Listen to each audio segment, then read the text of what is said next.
Could you at least tell us when you told them? They were told this weekend. They had an individual meeting with both of them, and we just talked about what direction we were going to go, and it's a relatively difficult decision because they're both so good. They both had great camps. They both could start here. And at the end of the day, on Saturday, somebody has to run out there first, and so that'll be Drake.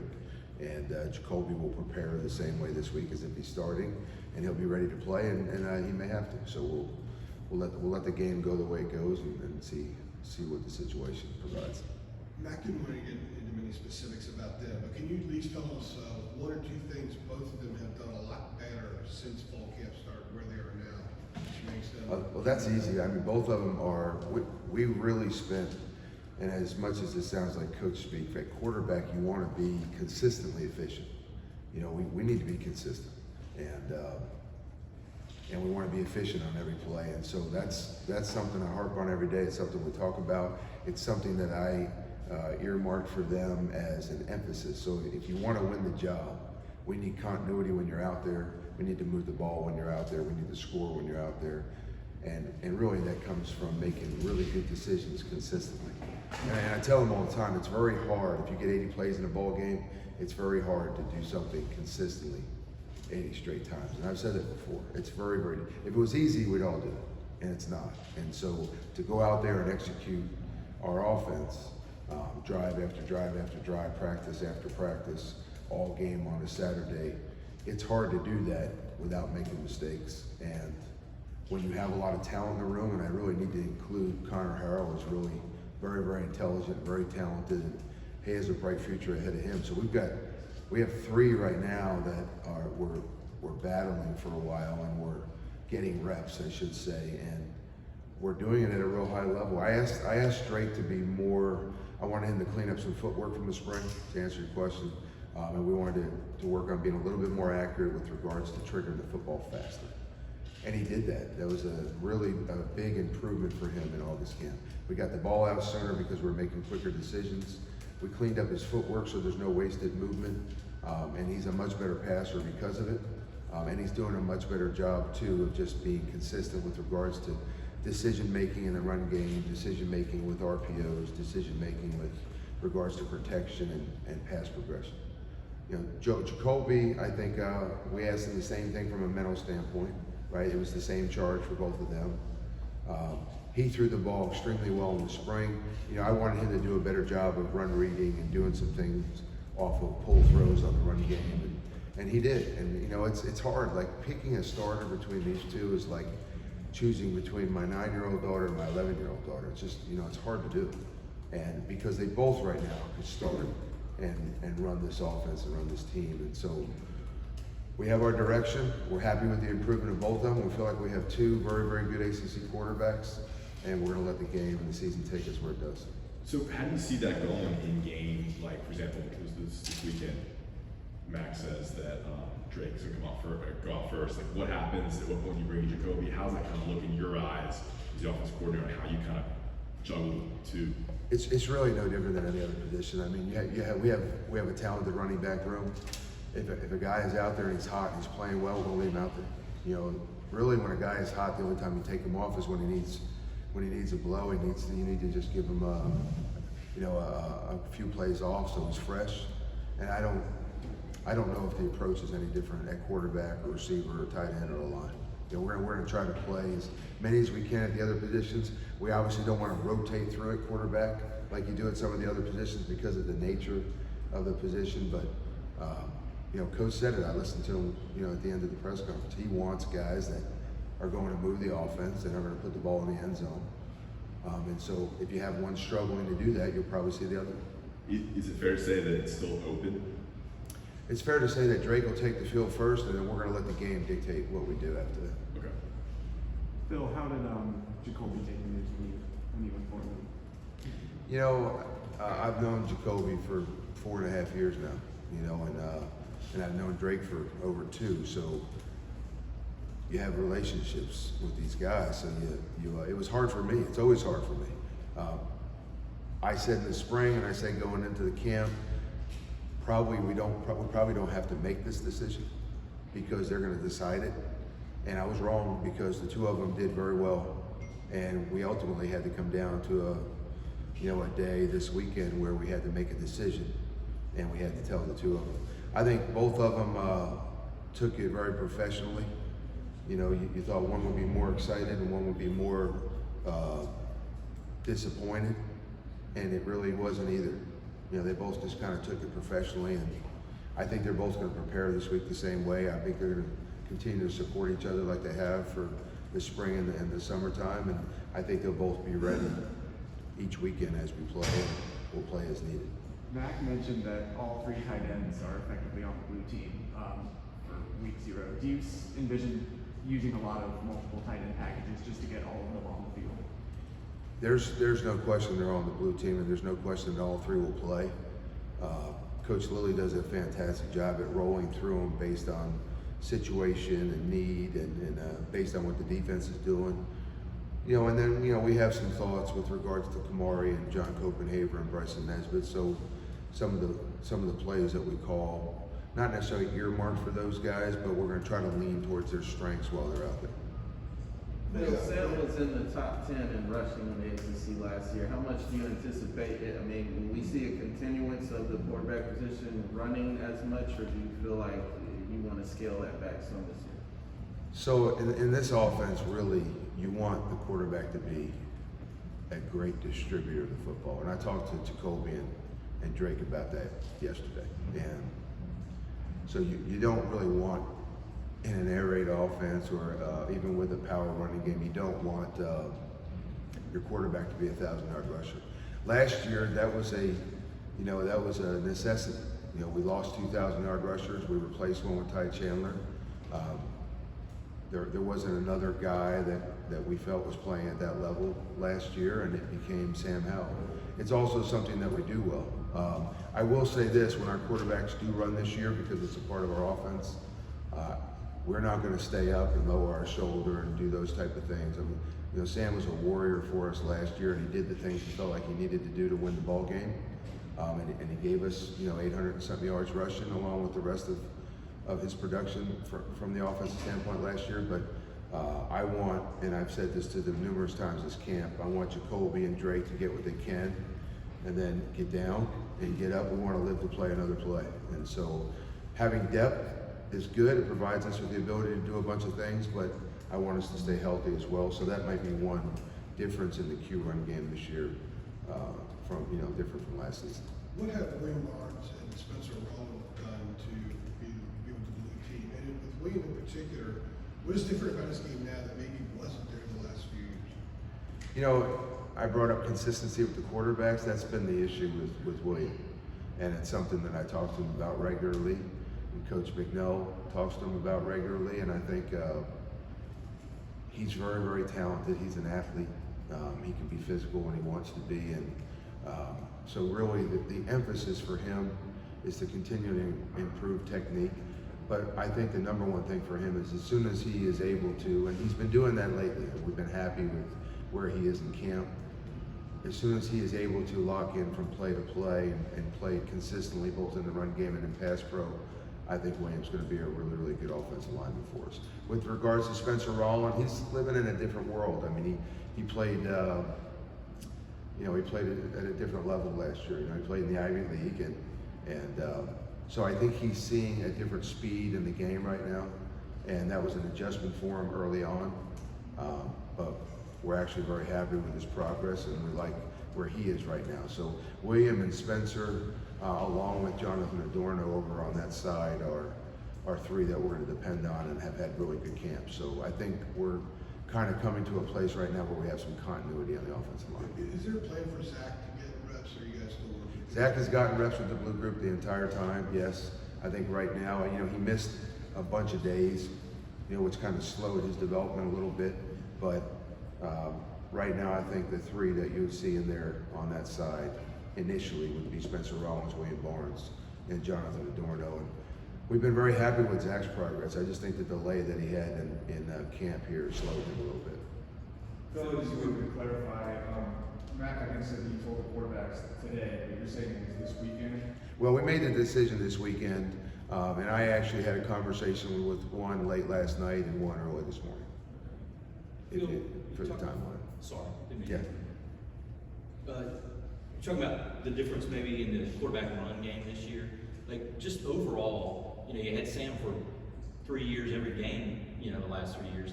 Like how do you see your offense maybe being different this year with just a new quarterback for the first time in a long time? I mean, it's certainly not going to be like a mirror image of what you guys did with Sam, I guess. Like what do you see this whole thing looking like with someone different out there? Well, really what changes the complexion of the offense. The offense never changes, but the offense is multiple enough to play to the strengths of the guys that we have. We brought up the tight end room. There's more depth there. So there's an opportunity, and there's some more athleticism there. So there's an opportunity to do some things at that position maybe that we haven't done a lot of in the past. Also, we haven't had the same depth. So when you don't have the same depth, sometimes you're getting into 20 personnel or 10 personnel, or you're doing some things to rest those guys. Well, we have 3 now, so we can really get into whatever we want, whenever we want to, and we have faith in all 3 of those guys. Having the depth in the running back room also, that was a luxury that we enjoyed 2 years ago. Not only do we have Michael Carter and Javonte Williams, but the one season we had Antonio Williams also, and so that gave you an opportunity to keep them fresh. And so you were getting the best of those 2 guys every time they were out there. And I think that'll be the type of world that we live in with the running backs this year, because we can depend on 3 or 4 of them. And then at wide receiver, there aren't a lot of receivers on scholarship here right now in comparison to where we've been in the past. But there's a lot more depth at receiver, and a lot of them are a lot closer to being contributors for us right now. So we probably have a little more depth there than you would think, even though the numbers on paper don't necessarily show that. Coach, kind of going off the wide receivers, you mentioned you have a lot of depth there. What are some ways that you can distribute the ball to other receivers other than downs to sort of free them up as the game's going on? Well, I think as some of the other guys develop, it will make it more difficult to bracket and double team Josh Downs, because I think there'll be some more established weapons this year. Gavin Blackwell's had a great camp. You'll see him on the field. J.J. Jones, Justin Olson, you've got Kobe Paysour has really taken a huge step since last year. He and Gavin Blackwell have been significantly better this year than they were last year, and they're all on the blue team and in the fray. And so you're going to see all of those guys. And I can't tell you how much, because a lot of that's going to be, if we have a receiver that's really playing well and he's fresh, we'll leave him out there. If we have a guy that's struggling or can't get off press or is just not able to, he's not playing well or doesn't get it done, at least we have some other guys that we can go to. And that competition and that depth just allows us to be able to stay fresh in the game and utilize more players. I would envision Saturday and just about every week that we would use between 18 and 22 players throughout the offensive rotation of the game, and that's been our goal since we've gotten here, and this will be the first year that we probably hit those numbers. And Coach, kind of sticking with Josh, obviously last year he stepped into a new role, being the wide receiver 1 for your team. What have you seen in his offseason preparation as now he is the alpha, and how is he sort of leading the other guys on the roster? Leading into last season, it was really the same. I mean, he's been pretty much the same. He is an absolute warrior between the whistles, and if anything, we've got to restrain him a little bit. I mean, he's probably more in danger of overtraining or overdoing it during the week than he is, not. So he's focused. He's a very intelligent ball player. I think he's learned the game. He's more involved in the intellectual part of it. He's more involved in understanding coverages and why and how defenses are doing things. We're going to continue to move him around. We're going to continue to do some of the things that we did with him last year. I don't know if there's really much of a change. He's added a little bit more leadership, especially to the receiver room. And I think that he's done a good job off the field of helping some of the other younger receivers. Andre Green, has he been everything you expected him to be? Better? What do you like about him so far? And could you expect to see him figure in there? So Andre is very, very strong for a freshman who just came off the high school field in December. So physically, he's more prepared maybe than most receivers, I think, to handle the game at this level. So that transition has not been a big issue. the transition has just been speed of the game and the mental part of it, like most freshmen. And so right now, I think what we're doing is we're still working with him from a mental standpoint, just getting everything down. And it's one thing to know your assignment on the play, it's another thing to know it so well that you're executing it with perfect technique and with knowledge of what they're doing on the defensive side. So he's going through the same learning curve that Omari and Hampton's going through, George Pettway's going through, any of the young guys, especially the young guys that are going to play. And it'll be interesting to see how some of them respond this week, because camp has been real, but this week everything that we lay out there on the field is going to count or not count for Saturday. So it'll be interesting to watch Andre Green and Omari and George perform and produce and prepare for Saturday's game. So how much he plays, I don't know, but you'll see him on Saturday. You mentioned the running backs. Coach Brown said DJ Jones is running with the ones now. Behind him, like, how's that competition going? What do you like about that? Who do you expect to be like the 2 or 3 guy? You said behind who? DJ Jones, Yeah. background side, he's like So number one guy. DJ and Caleb are the 2 returning staples, right? They know the offense really well. They're both physical. They pass block effectively. They catch the ball out of the backfield real well. So they are the 2 that are the most. They have the most knowledge of the system, and they understand, you know, why we're doing certain things. And I think they have the experience of dealing with the defense when the bullets are flying. And then you have Omari and George Pettway, who have been extremely explosive in camp. They've made a lot of explosive plays. They obviously are talented enough. They're both going to play. You'll see both of them on Saturday. And it's just kind of a nice world right now, Ross, to be living in a running back room right now, where you have 2 guys that can do some things in the open field, and you have 2 guys that we can lean on from a veteran standpoint, and all 4 of them have the ability to make plays. And I think at running back and at receiver, we're going to have to let some guys play and see who responds better than others, and that'll kind of dictate as the season goes on what the pecking order is going to be in those 2 rooms. You just mentioned reopening camp this week. Can you elaborate on that? And what kind of thinking went into deciding to do that this week? Say that again. I You missed mentioned you. reopening camp this week and the way you're grading and everything else. Why are you guys doing that? And kind of elaborate on what that actually means in a game week. You said reopening Yeah, camp? you mentioned a second ago reopening camp, like the way you're marking stuff this week. Yeah, I'm having a hard time hearing you. I'm really sorry. Reopening camp is with Yeah, regards to a what? minute ago you said reopening camp, the way you're grading or something this week. I'm asking you to elaborate on that. Yeah, You say grade? You say grade? Reopening, you say grading. Maybe I didn't hear it right. yeah, maybe reopening. I'm not sure what you're referring to. Sorry. Yeah. Phil, what, do you want to go back in one, AJ? No. What were you wanting? What were Well, you? you had said something about going to camp this week and practice this week. It's sort of like reopening camp. That's what it sounded like what you said as far as grading, how you're still grading the guys this week. Because Mac even said with respect to quarterback that if Drake has a bad practice, then maybe Jacoby steps forward. So it sounded like you mentioned that. Is that something Max said? So here's what I would say. We had camp, right? We're going back into this week to get ready for Florida A&M, and a lot of the positions have been decided. How much they play has not been decided. Who starts at some of these positions has not been decided at every position. And so even though camp is over and you'd like to have all that stuff wrapped up by the end of camp, we have 3 or 4 more days to prepare. And I think we'll get there'll be a lot of input here from our staff with regards to how we handle the guys in the tight end room, the receiver room, the running back room, based on, you know, how they're understanding the game plan and how they're practicing this week. And so as difficult as it was to make a decision at quarterback, it's a good problem to have that we have to make some of those same decisions at receiver and at running back. So I guess what you're referring to, and I don't remember saying it, but reopening camp really to me is we are still evaluating some of our guys. Everything has not been secured and defined. And I like that because our guys are competing to try and find a spot where they can contribute on Saturday. Yeah, I may not have heard right. That's one reason why I Yeah. was asking. And I wasn't giving you a hard time. I just didn't know what you're asking. I want to answer the question. Yeah. How do you balance the lack of like security maybe in position, but also not wanting guys to look too much behind their shoulder for the next guy that could be in line? Well, you know, what competition does is it breeds an edge a little bit, a sharpness, because You don't want them looking behind themselves. At quarterback is a little bit different because you want continuity at that position. But at running back and at receiver and at tight end, we're going to roll through, as I said, hopefully 18 to 22 players anyway. So they all understand already. We have a very team-first attitude in our locker room. I think the guys in offense all know that we're going to share the wealth.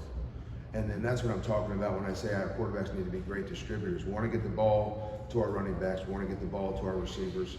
We're obviously going to get the ball to our slots, and the tight ends are a big factor in that whole equation this year also. So there's going to be games where some guys have bigger statistical games than others, and I think we all understand that if they have to defend all of them, if you've got to defend all 5 skill guys on the field, and the quarterback's doing a good job of just without discrimination distributing the ball to each of them, then the defense has to defend the entire field and they have to defend all of our personnel. From a philosophy standpoint, that's where we want to be offensive. You know, last year we didn't feel like we had 5 equal weapons at all those skill positions, and that means it increased the workload for Sam Howell. This year I think we are in a much better place in the receiver room with a lot of the same people, and you know, I think some of these freshmen that have come in have added some playmaking ability and some explosiveness that we lacked last year, and so our quarterbacks have more weapons. So if we do our job, you know, in a perfect world, I'd like them all to have 3 or 4 catches and they all have 15 to 18 carries and everybody gets involved and everybody gets in the end zone, and that makes us the most difficult to defend, and that's really the world that we're trying to live in. Phil, you've been coaching, Colin plays a long time, been coaching quarterbacks a long time. With Drake, and just respect to him being named starter, what sorts of nuggets of info are you telling him heading into this first start? Like, what did you tell him when you told him he was going to be first up? Like, what little advice are you giving him? So I think that it's a little different right now with where Jacoby and Drake are. You know, when we decided to start Sam had been on campus for half a year. You know, these guys have been here for a while. They have the advantage of having been behind Sam and learned from Sam and watched Sam, and they've had countless more reps than Sam had you know, along their trek here to prepare for playing. So Jacoby and Drake are much further along the learning curve than Sam was when he started as a true freshman. And I think there's a calm there, there's a confidence, and you know, what I told them both is that we're now in season. They're playing quarterback at the University of North Carolina. The spotlight's going to be brighter now. The attention's going to be a lot more intense. I think people want to hear what they have to say now, and that stuff takes up a lot of time. And so my only advice to both of them was the true trick of doing this thing professionally and doing it the right way is to block out the outside noise and continue to play and practice and prepare with the edge that they've had. And they got to be able to lock in and focus and practice the same way that they were when they were competing for the job. And that sounds easy, but that's not easy to do. And I think these guys are mature enough to do it. And I'm really looking forward to what the next few weeks, you know, how they play out with these 2 guys. Phil, the game is a lot different than when Mark May was quarterbacking here, but given kind of the pedigree, quarterback pedigree, in what ways do you see that kind of manifested in Drake? Is there anything that, you know, you feel like he kind of inherited that goes into maybe the leadership that he carries in the quarterback? Well, to know the May family is, I would say that the 3 things that come to mind initially in my mind is just a very high character family, so that's what you're getting at Drake. Drake's very intelligent, and you know, Luke was obviously a very intelligent basketball player. His dad was, you know, he played quarterback here and did a good job, and I know we talked to him last night as well, and you know, he didn't jump for joy when we told him either. You know, we said that your son's going to start at FAMU, and I just wanted to inform you of that. And you know, he kind of took it the same way Drake did. It was professionally, you know, and it was with some poise. And so, you know, the other thing to finish answering your question is this is an extremely competitive family, and Drake is as competitive as anybody I've coached. You know, I told him late last night when we met, I said, one of the things that I remember was on a recruiting weekend where he was hosting. We're at Coach Brown's house, and he was there to host and to help us recruit. But he could not get away from the ping pong table. He was competing, and he's sweating, and he's dripping all over Coach's floor, and he's working on serves, and he just lost it. He could not get away and go back to recruiting at that point. And I just remember just really realizing, if you said, I'll get to the doorknob over there before you are, he's gonna beat you as much as he can to get there. He wanted to win every ping pong game. He wanted everything that he does. He's just ultra competitive. And that's the way he plays the game of football. And that's what you want in your quarterback. And Jacoby's that way. Sam was that way. So I have, and we have been really blessed here to have some great quarterbacks that have some of those qualities. I don't know that you can be elite at this position without them. And so we've got an excellent room right now, and I think it bodes well for our team this fall. All right, gang. Switch it up. Thank you, fellas. Appreciate it, Phil. Let's go. Sorry I couldn't hear you, brother.